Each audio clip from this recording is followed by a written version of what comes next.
Good morning guys. So tignan nyo naman ang zucchini ko guys. Nagbulaklak na siya.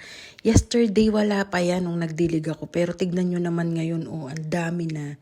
As in, ang dami niya na talaga. So tignan nyo Grabe, nakakatuwa. Nakakatuwa. Tapos tignan nyo yung isang zucchini ko. Ganun din. Ang dami niya ring bulaklak.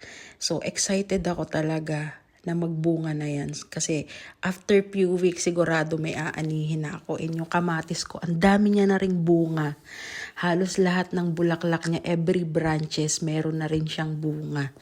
Ganon din yung isang puno ng kamatis ko. So, tignan nyo talaga. Dito talaga ako natutuwa at sobrang excited sa zucchini. Kasi, ay grabe, favorite ko kasi talaga yan. Kaya iyan ang isa sa mga pinagdesisyonan kong itanim dyan sa ground. So, iyan din pipino naman. Pero mas excited talaga ako sa zucchini. So, yun lang. Bye!